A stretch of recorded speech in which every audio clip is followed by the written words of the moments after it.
একটা শীতের সকাল, গ্রামের ছোট কুঁড়ে ঘরে দুই বোন কাজ করছে। দুইজনেই অভাবী, তবুও হাসি খুশি। রুনু ও জুনু একে অপরের সৎ বোন। রুনু জন্মের সময় তার মা মারা যায়, তাই বাবা আরেকটা বিয়ে করে। ওই ঘরে জুনু জন্ম নেয়। আবার জুনু জন্মের কিছুদিন পর বাবা মা একটি অ্যাক্সিডেন্টে দুজনেই মারা যায়। সে থেকে এক মানবেতর জীবনযাপন করছে তারা। কোনো রকম সবার কাজকর্ম করে নিজেদের জীবনযাপন করছে তারা। রুনু ও জুনু দুইজনই দেখতে অনেক সুন্দর ছিল। রুনু বিয়ের প্রস্তাব এলে জুনু বলে, রুনু বোন আমার, আমাদের এটা অভাবী সংসার, এইভাবে আর কত? কিন্তু আমি ভাবছি তোর কথা। আরে রাখ আমার কথা। তোর বিয়ে হলে আমার একটা ব্যবস্থা হয়ে যাবে। এইসব মাথা থেকে একদম ঝেড়ে ফেলে দে, আমি ভালো থাকবো। এইভাবে তুই একা একা বাড়িতে কিভাবে থাকবি? আরে তুই এইসব নিয়ে একদম চিন্তা করিস না। ভালো কথা, শুনেছি বরপক্ষ অনেক বড়লোক, আমাদের দুলা ভাইয়ের অনেক টাকা, খুব ভালো, তুই অনেক সুখে থাকবি।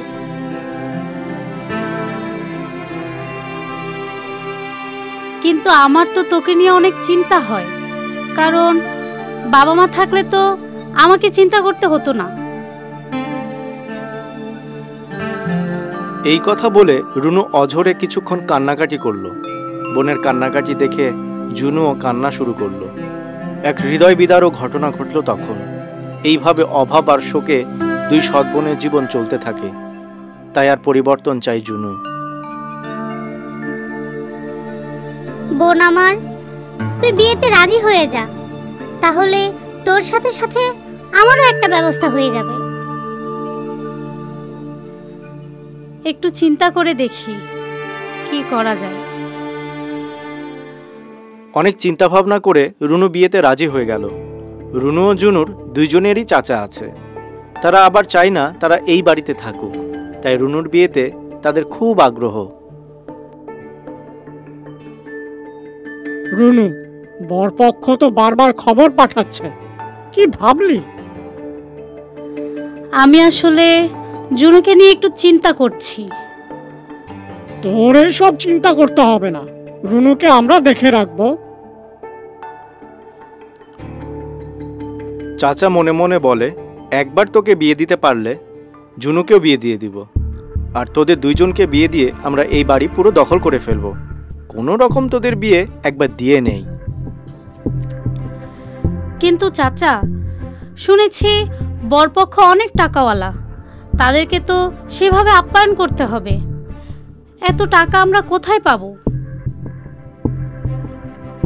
এই নিয়ে তোরা ভাবিস না। কিন্তু টাকা কোথায় পাবো আমরা? উত্তরের যে জমিটা আছে না, ওইটা কারো কাছে বন্ধক রেখে কিছু টাকা কারো কাছে নিয়ে নেব। কিন্তু চাচা, ধানি জমি তো আমাদের ওইটাই, সেটা বন্ধক দিলে জুনু কি খাবে? আরে এত কথা বলছিস কেন? এমন পাত্র হাতছাড়া করা যায়? আমরা তো আছি, জুনু কি আর না খেয়ে থাকবে নাকি? চাচা কি করবে সেটা রুনু জানা আছে। বাবা মা মারা গেছে বহু আগে। চাচারা সেইভাবে রুনু ও জুনুর তেমন কোনো খোঁজ খবর নেয়নি। এখন তাড়াতাড়ি কেন রুনুকে বিয়ে দিতে চায় সেটা এখনো রুনু বুঝতে পারেনি। যাই হোক, নানান দিক চিন্তা করে রুনু বিয়েতে রাজি হয়ে গেল। ঠিক আছে চাচা, আপনি সবকিছুর আয়োজন করুন।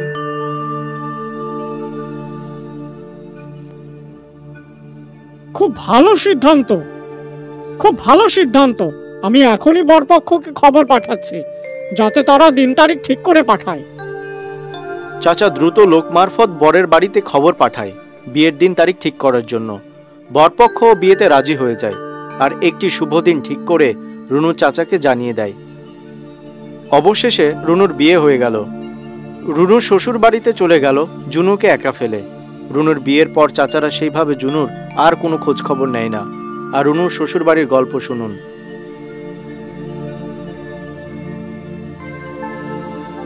রুনু বড়লোক শ্বশুর বাড়িতে চলে আসলো। এইখানে তার জীবন অন্যরকম। রুনু রান্নাঘরে রান্না করছে। হঠাৎ রান্নাঘরে ঢুকে রাগান্বিত কণ্ঠে বলল, কি রান্না করেছিস? এত লবণ দিয়েছিস?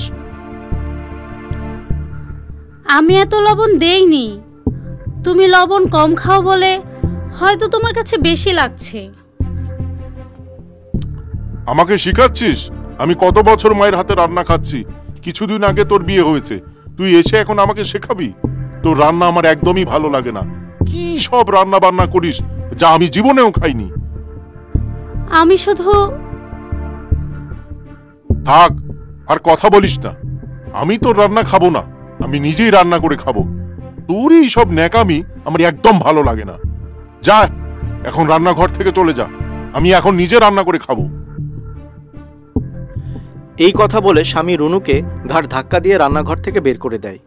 ধাক্কা খেয়ে রুনু অনেক ব্যথা পায়, কিন্তু এখন আর কি করবে? করার তো কিছুই নেই, আবার প্রতিবাদের ভাষাও নেই। শুধু অত্যাচার ও অবিচার সহ্য করতে হবে, কারণ এই পৃথিবীতে তার গল্প শোনার কেউ নেই। ঠিক আছে, এরপর থেকে আমি পরিমাণ মতো লবণ দিব। এইবারের মতো মাফ করে দাও। এইভাবে এক নিদারুণ কষ্টের মধ্যে চলতে থাকে রুনুর সংসার জীবন। একদিন রুনুর স্বামী বাজার থেকে কেনাকাটা করে ফিরে আসে। হঠাৎ সে রুমে ঢুকে রাগান্বিত কণ্ঠে বলল, কি করছো তুমি? মা, কাঁদছো কেন? আমি তো কিছু করিনি, আমি তো ঘরের কাজকর্ম নিয়ে ব্যস্ত ছিলাম। তুমি মিথ্যা বলছো। শুনেছি তুমি মাকে রান্না করে খেতে বলেছিলে, তাই মা কাঁদছে। না, তুমি বিশ্বাস করো, আমি সেরকম কিছু বলিনি। মিথ্যা না বললে মা কাঁদছে কেন? তুমি কি আমার মায়ের সাথে ভালো ব্যবহার করনি? আমি আমি আমি কখনো তোমার মায়ের সাথে খারাপ ব্যবহার করিনি। বিশ্বাস করো, এসব সব মিথ্যে। আবাজে থাক, আর কিছু বলা লাগবে না। তুই আমার মায়ের সাথে ভালো ব্যবহার করিস কি করিস না সেটা আমার খুব ভালো করে জানা আছে। এই কথা বলে রুনুর স্বামী রুনুকে অনেক মারধর করে। স্বামীর মায়ের সহ্য করতে না পেরে, দেখো, তুমি আমাকে আর মেরো না।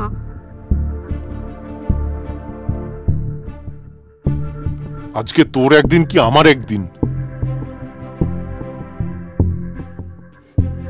দেখো, আমি আমি মারা যাচ্ছি, আমাকে আর মেরো না। বল, আর আমার মায়ের সাথে বেয়াদবি করবি? বিশ্বাস করো, আমি তোমার মাকে কিছুই বলিনি। দেখো, আমাকে আর মেরো না। আজকে আমি তোকে মেরেই ফেলবো। আমাকে আর মেরো না, আমি মরে যাচ্ছি। রুনু শত অনুরোধ করেও স্বামীর মন পেল না। সে রুনুকে ক্রমাগত মারতেই থাকলো, কিছুতেই মার থামল না। এমন মার মারল যেন রুনু অজ্ঞান হয়ে গেল। জ্ঞান ফেরার পর রুনু সিদ্ধান্ত নিল সে শ্বশুর বাড়িতে আর থাকবে না। আর থাকবেই বা কিভাবে? প্রতিদিন স্বামী তার গায়ে হাত তুলে, কিছু থেকে কিছু হলেই খাওয়া দেয় না, কিছু থেকে কিছু হলেই খাবার দেয় না, ঘরের সব কাজ করায়। সব মিলিয়ে রুনু পালিয়ে বাবার বাড়িতে চলে যায়।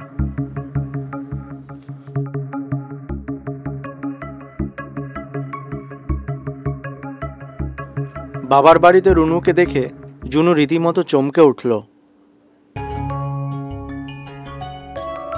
কি হয়েছে বোন আমার? হঠাৎ না বলে চলে এলি? আর সহ্য হচ্ছে না, তাই চলে এলাম। কি হয়েছে? সব বলবো, আগে তো বাসায় ঢুকতে দে।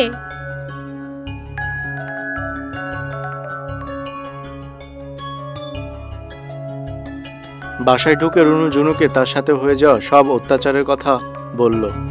সবকিছু শুনে, না, আমি এই অবিচার মানব না।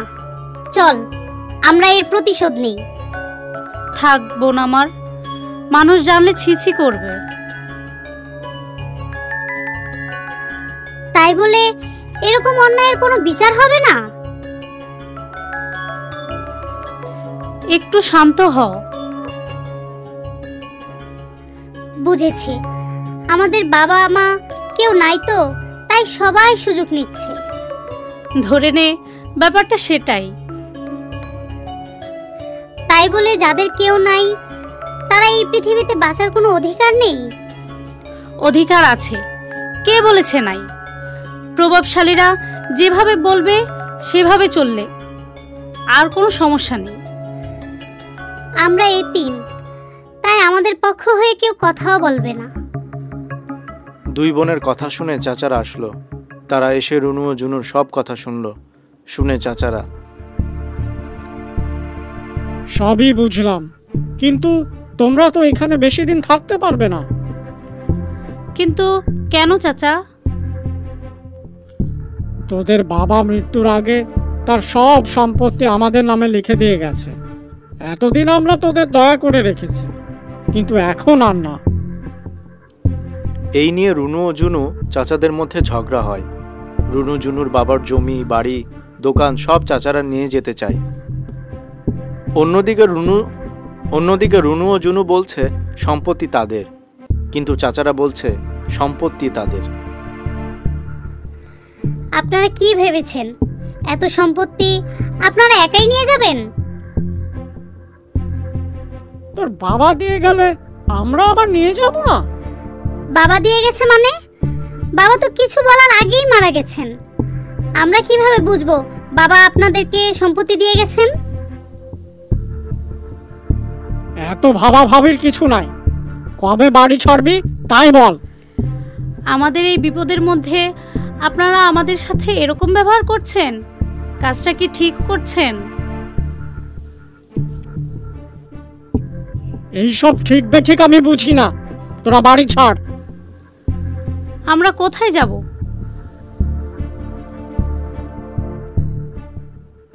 কেন? তুই শ্বশুর বাড়ি যাবি, সাথে তোর বোনকেও নিয়ে যাবি। চাচা দেখেন, শ্বশুর বাড়িতে থাকার মতো কোনো পরিবেশই নেই। প্রতিদিন আমার স্বামী আমাকে মারে, তাই আমি সিদ্ধান্ত নিয়েছি আমি আর শ্বশুর বাড়ি যাব না। ও, নাটক করিস? তাড়াতাড়ি বাড়ি ঘর ছাড়, তা না হলে আমরা জোর করে তোদের বাড়ি থেকে বের করে দেব। চাচা, আমাদের একটু দয়া করেন। আপনার মেয়ে হলে আপনি কি এটা করতে পারতেন? এই সব শুনে কোনো লাভ নাই আমার। তোরা বাড়ি ছাড়। মরার উপর খরার ঘা। একদিকে স্বামী মেরে বাবার বাড়ি পাঠিয়ে দিল, অন্যদিকে চাচারা জোর করে বাড়ি দখল করে নিল। এই পৃথিবীতে আমরা এখন কোথায় যাব? এমন আর্তনাদ শুরু করলেন রুনু ও জুনু। কিন্তু কার কথা কে শুনে?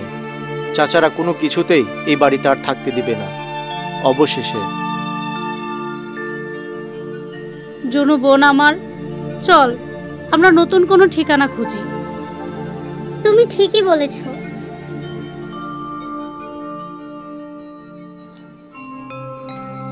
এইভাবে কোনো এক অজানা প্রান্তরে দুই সৎ বোন হেঁটে চলল।